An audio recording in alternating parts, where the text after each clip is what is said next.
When Christ said, "I am with you always, even to the end of the age," he was not offering a sentimental phrase designed merely to comfort frightened disciples. He was revealing something about the structure of the spiritual life itself.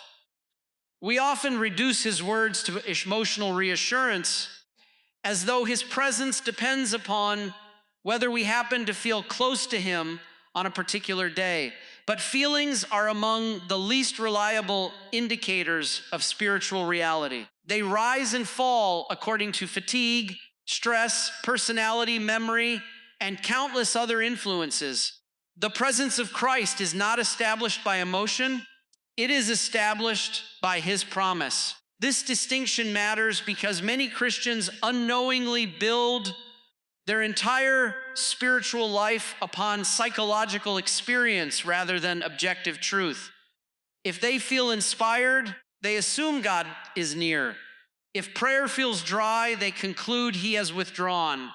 But this way of thinking subtly places human perception above divine revelation. It makes the soul the judge of God's faithfulness instead of allowing God's own words to judge the instability of our emotions. The human mind naturally seeks certainty through what it can experience. This tendency is understandable because we live in a world where nearly everything is known through the senses. We trust what we see, hear, and touch. Yet the spiritual life constantly calls us beyond the limitations of the senses into the realm of faith. Faith does not reject reason, rather, it perfects reason by allowing the intellect to assent to truths revealed by God, even when those truths are not immediately visible. There is an important philosophical principle at work here. Reality does not cease to exist because we fail to perceive it. Gravity continues whether we acknowledge it or not. Truth remains true even when it is ignored. Likewise, the presence of Christ does not fluctuate according to our awareness. His fidelity is rooted in his own divine nature, not in our emotional condition. He is constant because God cannot contradict himself. This realization changes the entire interior life. Instead of asking, "Do I feel that God is with me?" the mature Christian begins asking a very different question. Am I living as though his promise is true? Those are not the same question. One seeks emotional confirmation. The other seeks conformity to reality. Consider how much fear is sustained by the illusion of isolation. Anxiety often convinces us that we are facing life's burdens alone. Temptation whispers that no one sees the struggle. Suffering persuades us that we have been abandoned. These are not merely emotional reactions, they are distortions of reality. The enemy has always worked through distortion, beginning in the garden by encouraging humanity to doubt what God had already said. If a person truly believes that Christ is present, not symbolically, not poetically, but genuinely present according to his promise, then the psychological landscape begins to change. Fear loses part of its foundation because fear depends heavily upon perceived abandonment. Despair weakens because despair assumes there is no source of help beyond oneself. Pride is also challenged because pride grows strongest when a person imagines himself to be entirely self-sufficient. The awareness of Christ's presence corrects all three disorders at once. This does not mean difficulties disappear. The saints consistently testify to periods of darkness, temptation, and profound suffering. Yet what distinguished them was not the absence of struggle, but the refusal to interpret struggle as evidence of God's absence. They understood that divine presence and human suffering are not mutually exclusive. In fact, the cross itself proves otherwise. Christ did not promise exemption from hardship. He promised companionship through it. There is also a practical implication that many overlook.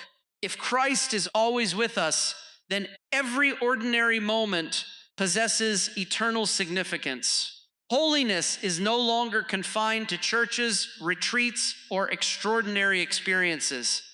The office, the home, the classroom, the hospital room, the lonely evening, the difficult conversation all become places where one lives consciously before God.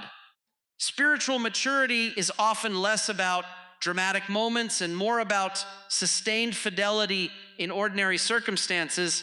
This requires discipline because the human mind is easily distracted. We become absorbed in schedules, responsibilities, disappointments, and ambitions. Slowly, we begin living as though God were an occasional visitor instead of the constant Lord of our lives. The remedy is not emotional excitement, but habitual recollection, deliberately returning the mind to the reality that Christ has already declared. Such recollection forms the intellect, steadies the will, and gradually orders the passions toward what is true rather than toward what is merely felt. Over time, something remarkable begins to happen. A person no longer depends upon extraordinary spiritual experiences to remain faithful. He becomes rooted in something deeper than changing emotions. His peace becomes more stable because it rests upon an unchanging promise. His decisions become wiser because they are made in the awareness that he never acts alone. His courage grows because he understands that every duty is performed in the company of Christ himself. The greatest transformation is not that circumstances suddenly improve.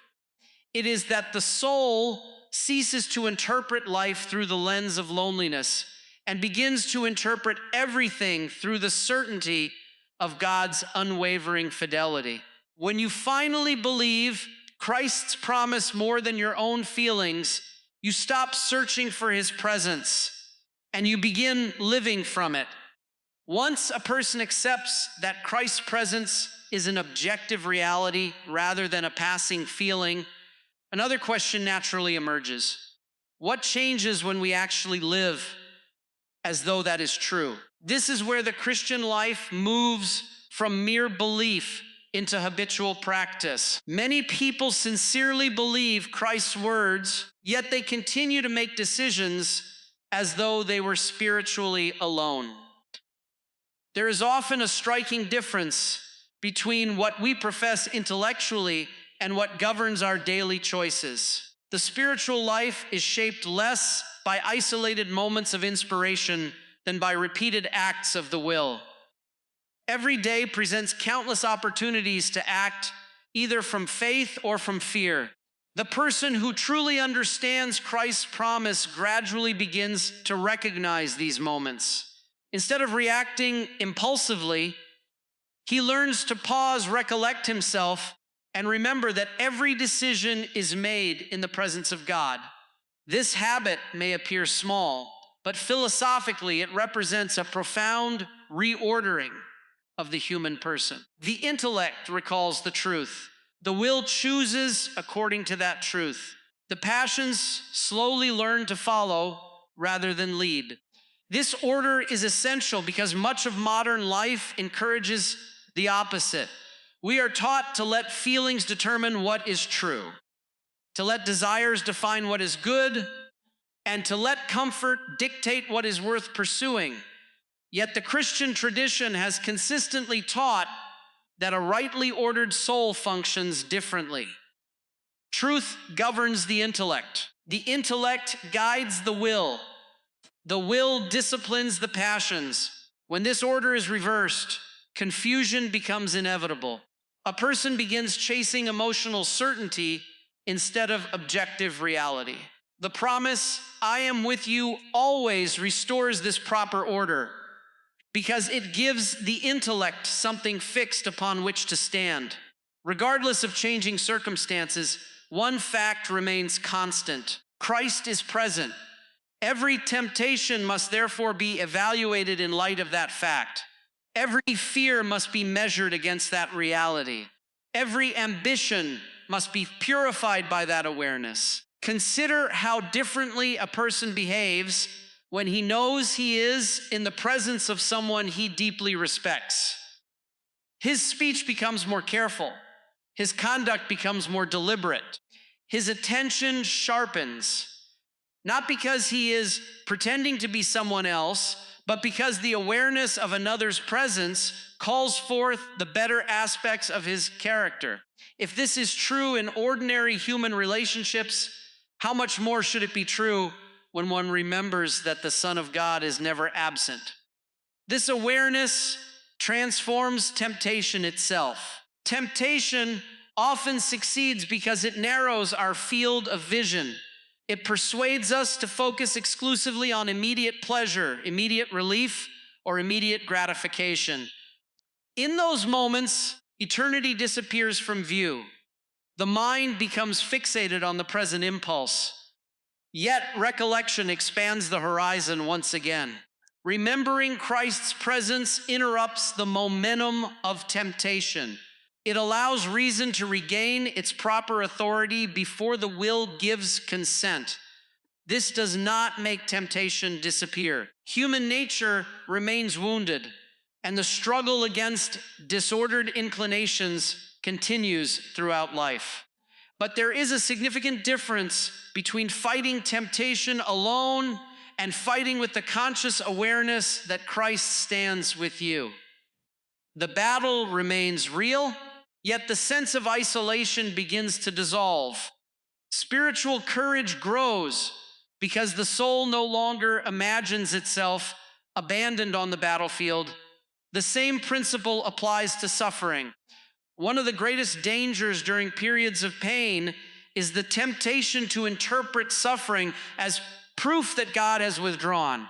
Yet this conclusion does not follow logically. Throughout salvation history, God's closest servants often endured profound trials precisely while remaining in intimate communion with Him. Divine presence and suffering are not contradictions. In many cases, suffering becomes the very place where God's sustaining grace is most deeply experienced, not through emotional consolation alone, but through the supernatural strength to persevere. This also changes the way we approach prayer. Too often, prayer becomes an attempt to summon God as though He were distant and needed to be persuaded to draw near. But Christ's promise overturns that assumption. Prayer is not primarily inviting God into our presence. It is entering consciously into the presence where He already is. The initiative has always belonged to Him. Before we speak a word, He is there. Before we recognize Him, He has already remained faithful. Such an understanding produces remarkable stability.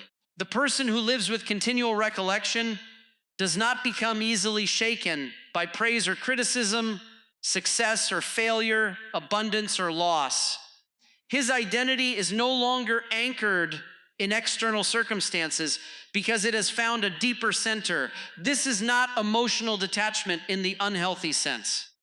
Rather, it is interior freedom, the capacity to remain governed by truth instead of being controlled by every changing circumstance.